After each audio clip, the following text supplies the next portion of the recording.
Hey there, Capricorn. Come on in. Let's do your energy forecast for the week of July the 7th through to the 13th. Hi, everyone. My name is Lee Shanks, aka Intuitive Lee, and we're doing the energy forecast for all the signs currently working on the sign of Capricorn. All right, Capricorn. So I am using the Enlightened Moments. This deck is one that I just picked up a couple of weeks ago when I was in the UK at Arthur Findlay Spiritualist College. And I love this deck for the overarching energy for the week ahead. So for you this week, we have purified by persistent contemplation. And it says on the back of the card, the image of the Buddha is a reminder that now is the time to realign with your inner spirit. Dedicate more time and devote persistent effort towards your spiritual progression. To invest in yourself is the greatest investment you can ever make. By enabling the quality of loving awareness to be actualized through both the inactivity and activity of daily life, your life becomes the embodiment of love. To gain purity of heart and mind allows you to be free from all of the illusions that keep you trapped in the cycles of desire. To perceive reality as it really is means to be self-realized and free. So, time to allow your sort of spiritual self to become aligned with your everyday self, right? A lot of people think, especially when you're learning to dedicate yourself to opening yourself up as a spiritual being and what that mean for you psychically or mediumistically or just as an empath, as a compassionate, loving being. Sometimes you always, not sometimes you always, my God, talk about contradictions.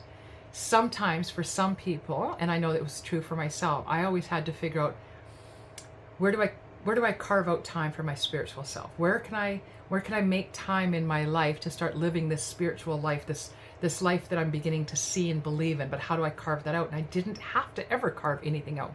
What I just had to learn to do was embrace my spiritual side, and it became part of my daily reality, right? So that everything I do has a spiritual aspect to it now. And really what that means is I'm meeting life from a place of inner peace and love.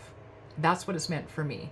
And now, so everything I do in my life, everything I'm going through, there's spirituality woven through it all, as opposed to I'm living my day-to-day, everyday muggle life, and now I'm going to be a little bit spiritual. Oops, I got to slip back to the muggle. Here I am in the muggle. Oh, got to go back to the spiritual. No. I just live them both at the same time. All right. And it was a while for me to figure that one out. We don't have to make time for our spirituality. It just becomes part of our daily living. All right, let's break this week down just a little bit further. Waiting for winter to begin with. This is talking about inner contemplation here.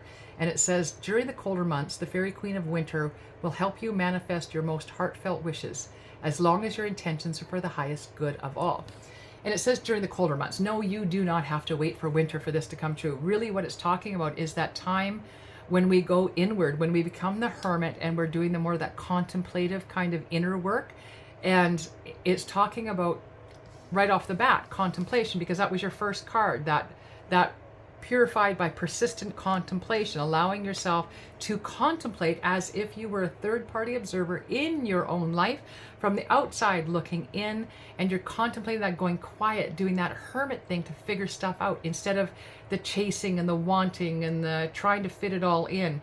And this is a very much a spiritual aspect when we go into the hermit mode here, because this is where we get to be reborn, inspired, and giving insight to us. And so I just mentioned that I was off at Arthur Findlay years ago. If you wanted to attend Arthur Findlay Spiritualist College, you had to dedicate every day of your life for a year to sitting in the power, which is now being called sitting in the presence of spirit. Same thing, different names, but really it's about learning to sit in the presence of loved ones crossed over.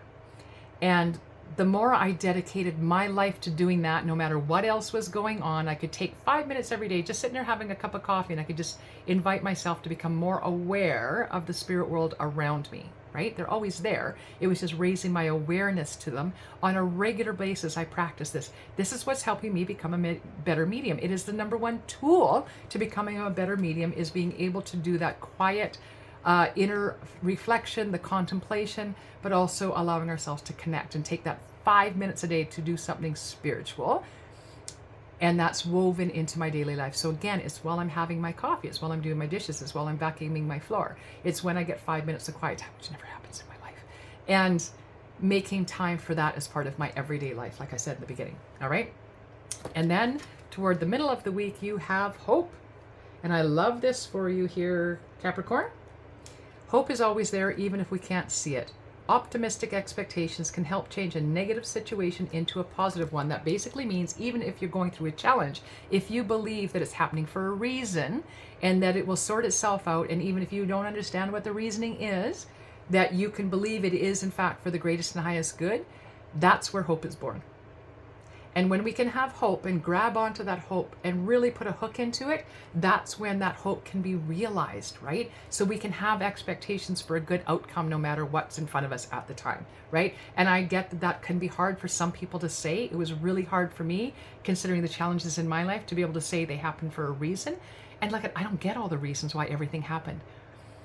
But I get that it's been part of my journey, and I accept that it's been part of my journey, and I accept that there's some of it is just simply a mystery, and I'm okay with that, right? It's helped me to let go of the suffering and hold on to hope, and that's what it's encouraging you to do here, all right? And then finally, we have for you, it's all about protection, all right? So doing the things that you need to do to help you feel protected. Now, this could be some form of ritual or ceremony that helps you feel protected. It could be a visioning exercise that helps you feel protected. This could be simply speaking your truth, right? And believing in your own voice. Whatever it is to help you feel protected and not vulnerable. And when I say not vulnerable, I don't want to mistake that with you can't be vulnerable. Absolutely you can. Being vulnerable is a superpower, right? But there are times when being vulnerable can ease over into ego attention getting. And I don't feel like that's for you this week. I don't feel like that's what the cards are saying here. I just want you to be aware that I was just trying to delineate between the vulnerability of protection, right? I just kind of, I feel like I kind of screwed up that whole ending. Basically, this is what I want to say to you, Capricorn, right? Do what you need to do so that you feel protected without allowing yourself to climb into a hole and not exist. All right, that is taking protection too far. That's basically in a nutshell what I want to say. And remember that your persistent contemplation about yourself as a spiritual being and integrating that in your everyday life is going to be the secret of ease and grace and wonderful things like hope and understanding and clarity and insight and inspiration are coming in for you this week. All right. Thank you so much for being here with me, Capricorn. Please do hit the like, share, and subscribe. Hit the notification button so you're going to want to be seeing the mid-July forecast coming out in the next few days. All right. Blessed be one and all. I hope to see you back here real soon. This is Intuitively signing off.